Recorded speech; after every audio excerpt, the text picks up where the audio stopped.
What's good with the YouTube? Y'all already know. Real Talk with Flacco, coming live and direct. And on this platform, what do? We dive into sensitive issues, delicate matters concerning prison, gangs, community, recidivism, as well as addiction.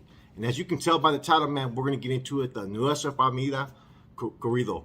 Everybody's been asking about this for a minute, man. And I finally was able to obtain factual information about how this track was put together. So around 1976, 1977, there was an individual from Gilas named Ezekiel Lopez Conejo. Also, I believe he was actually the brother-in-law to actually Black Bob, as a matter of fact. At one time, he was pretty much a high-ranking lieutenant within the organization. Around this time, his sister wanted to do a song based upon his life, how he caught his case, and so forth. And back in those days, they used to make the little 45, disc tracks. You have one song on one side, you have one song on the other side. So she was also a singer. She used to frequent a lot of the bars, used to hang out in that bicycle crowd. You know what I'm saying? So it was presented to Conejo, and Conejo agreed to let her do it. So he co-wrote the song, as far as the song on one side of the track, with his sister that was about his life. Okay, she performed it, she sung it. Now after they did this, they figured, okay, we have a whole other side to this 45. What are we gonna do with it?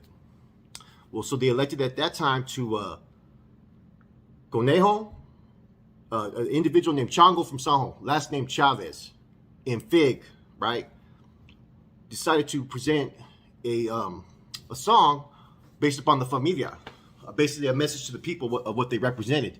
And so they were in Soledad back in Chole around 1977. And the individual Chango, he was originally from across the border in Mexico. I'm not going to say he was a bicep, but he had, the Mexican culture, spoke Spanish very fluently. So he was one of the main ones that was putting the ideas that they were presenting on this track. Once they created that song, the NF Corrido, they presented it to Conejo's sister. She performed it. Okay, so what they ended up doing was they ended up pressing tons of 45s.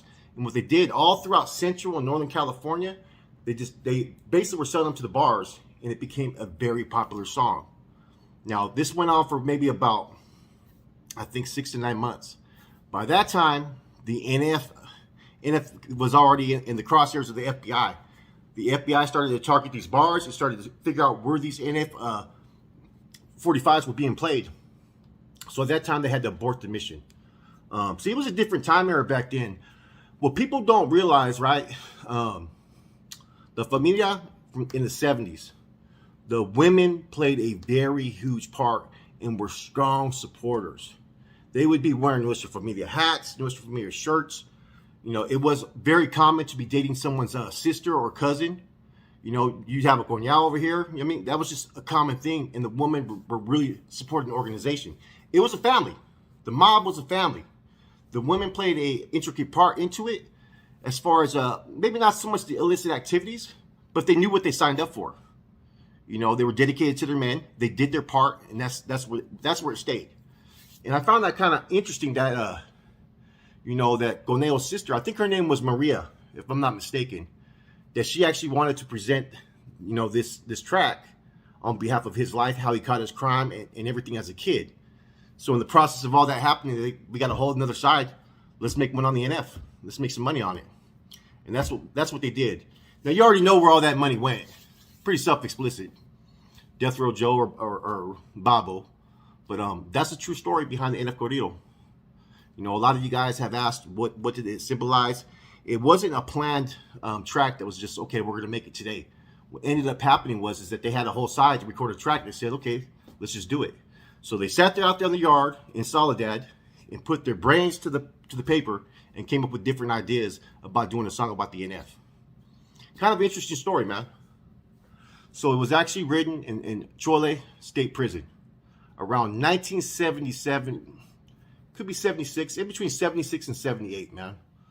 And of course, the FBI had to shut that down. So this isn't the first time that the FBI has, like the GUN CD, it brings attention. So anything that's going to generate any type of money or attention that they know the organization's behind, regardless if the money's legitimate or not, the feds are going to come and step in, man. They did that with this one. So they had to pull all the 45s off the shelves. They had to shut down the whole program. But they generated a little bit of money, and it became a very popular song in all the bicep bars in Northern California. Anyways, this is a real quick spiel, man. It's your boy Flacco, Real Talk with Flacco. Man, I really got in late today as far as dropping some videos, man. So I wanted to tap this in, man. I was just talking to someone right now about the Corrido. I'm like, man, I'm gonna run this stuff right now. I'm gonna run it. You know what I mean? I know a lot of you guys have been asking about it. This is as much details as you can get on it. You know what I mean? These are all 100% facts. Anyways, I'm out.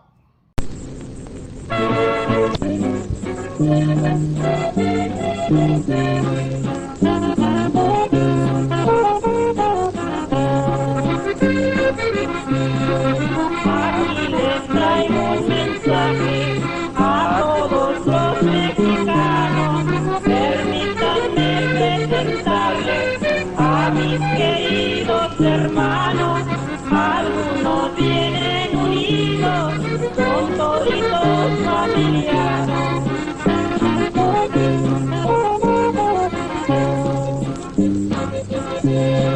Es una organización llamada Nuestra Familia. Vaya para reputación que les dan de hoy en día por culpa de la traición de algunos en la familia.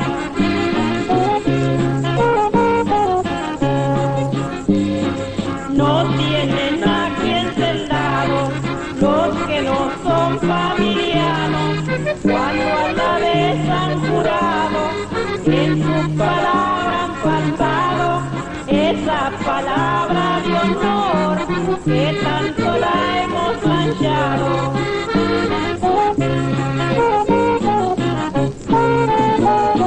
Si en algo nos defendemos,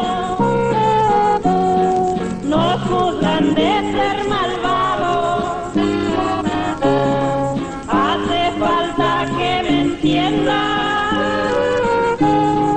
para defendernos, hermanos. Tienen miedo a respaldarnos porque somos familianos.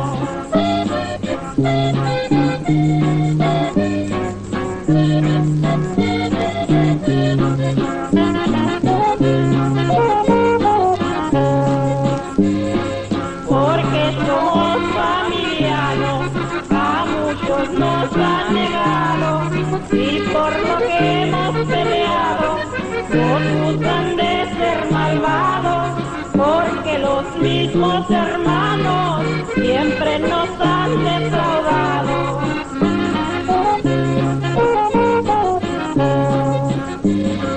Bella palabra, mi hermano, y no me andes engañando. Si necesitas mi ayuda, aquí te estoy esperando. Espero día con día tu mano estar estrechando.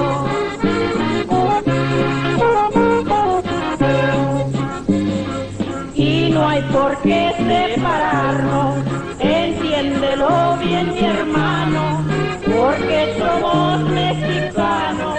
Hemos jurado ser fieles, pero nunca negaremos que también somos chicanos.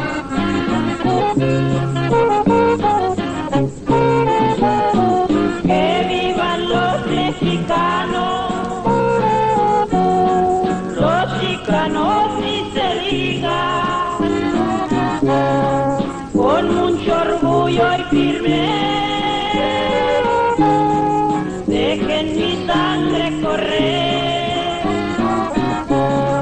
lo dice nuestra familia, no estoy dispuesto a perder.